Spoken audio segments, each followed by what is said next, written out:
салом дӯстона, рӯзи ҳамаатон ба хайру шодӣ бошад. хуш омадед ба канали оилавии мо.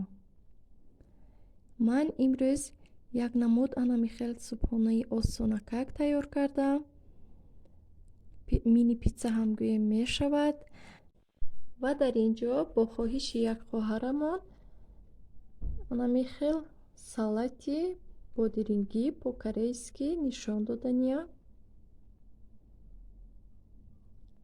дар аввал ман як дона сабзии калонро тоза карда борик реза кардам ва камтаракак намак ҳамроҳ карда мондам. ва баъд аз он чӣ хеле ки дидед, кабутиро низ укропро реза карда ҳамроҳ кардам. акнун 2 дона бодиринги калонро чӣ хеле ки дида истодаед ба ҳамин тарз реза мекунем ва ба маҳсулот ҳамроҳ мекунем. раҳмат духтаро ки моро тамошо мекунед, суханҳои нағз менависед. аз шумо беҳад миннат дорем. раҳмат ки моро дастгирӣ мекунед. дастгирии шумо ин пешравии мо аст. 2 дона қаламфурро дарунашро тоза карда ба ана ҳамин тарз реза мекунем. чӣ хеле ки дида истодаед.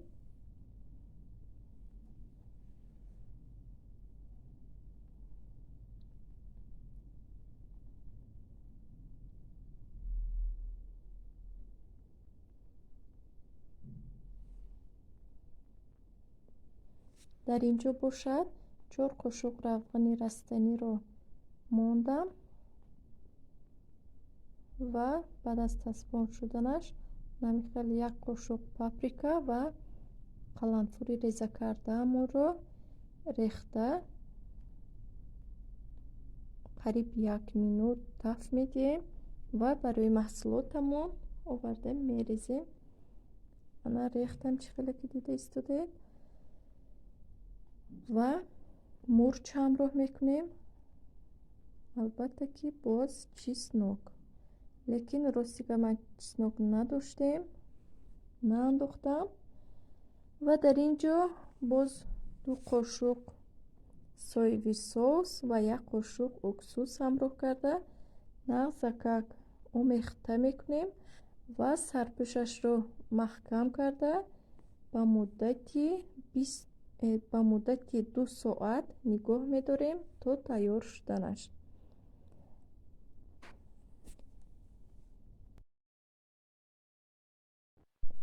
салат хело болаззат мешавад. умедворам ки ба ҳамаи шумо писанд меояд ва дар хонадони худ ҳамин хел салатро шумо низ тайёр карда метавонед.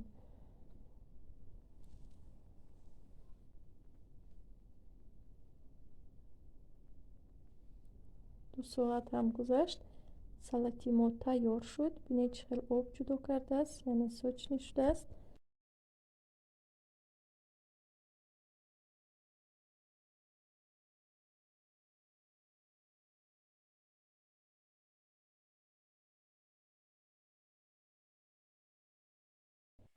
дар ин ҷо бошад тарзи тайёр кардани як намуд пирашкии хело ҳам осонро ба шумо нишон доданиям.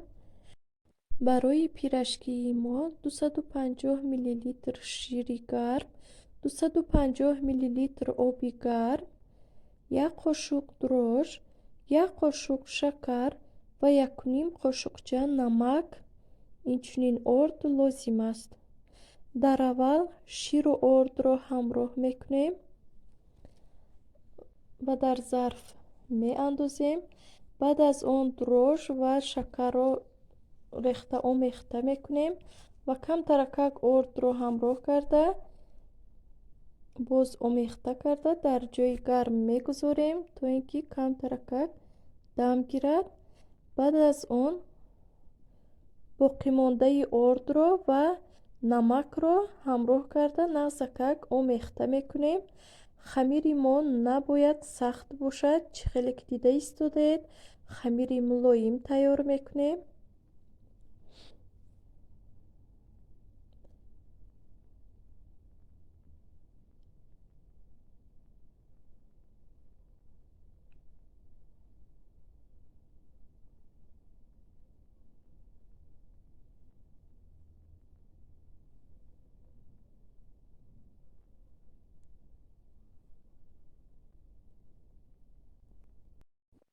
اکنون روی خمیر رو روغن کرده با کلیونکا و یگان چیزی گرم محکم نموده در جای گرم نگاه می‌داریم. در اینجا باشد کمتر сливочное масло یا اینکه روغن رستنی رو با دیگمون انداخته 2 دانه پیاز رو تفت می‌دهیم و کم ترکک نمک همراه میکنیم. پیاز رو تا زرد رنگ شدنش نگاه می‌داریم.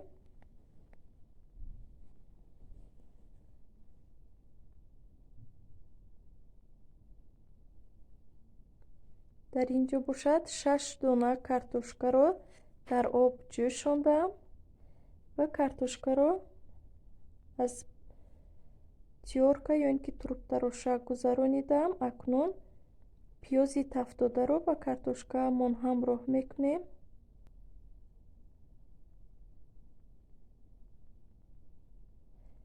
و کمتر مرچ و نمک همراه میکنیم. زیره، پاپریکا نیز همراه کرده نازکک آمیخته میکنیم. این محصولاتی درونی پیراشکی است. چقدر که همه ما و شما میدونیم.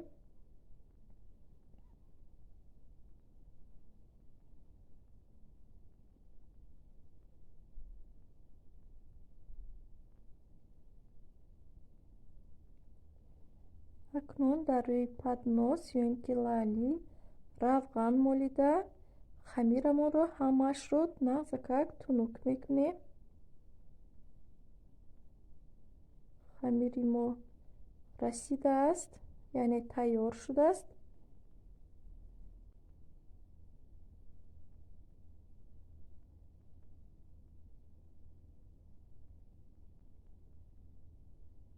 چه خیلی که دیده ایستادید من خمیر رو در روی پدناس یا اینکه لالی تونک کردم یعنی ریختم و در ظرف کمتر آب و 2 قاشق روغن رو همراه کرده اینکه آمیخته کرده دستمون رو زده خمیر رو تونک میکنیم تا اینکه خمیر به دستمون نچسبد. خیلی که میبینید начинка رو محصولات درونی پیراشکی رو انا خیلی میچینیم در روی خمیرمون و در روی آتشدان یا اینکه پلیتکا در دیگ روغن رستنی ریختم و با آن همین طرزی که شما دیده ایستادید دستمون رو با آب و روغن زده پیراشکی ما رو آن خیلی گرفته تیز تیز گرد کرده با روغن می اندازیم و تا زرد رنگ شدنش پختن میگیریم. طرفش رو میگردونیم.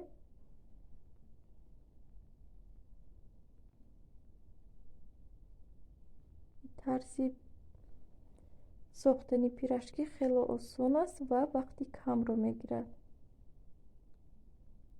در شما وقت نداشته باشید میتوانید تیز هم خیلی پیراشکی کرده مثلا تیز پخته گیرید.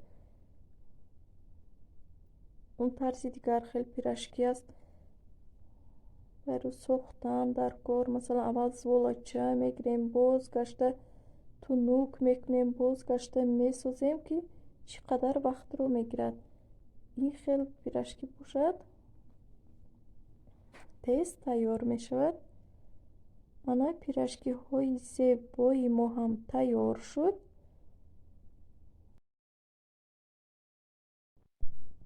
با همین ولاگ ما رو به آخر میرسونیم.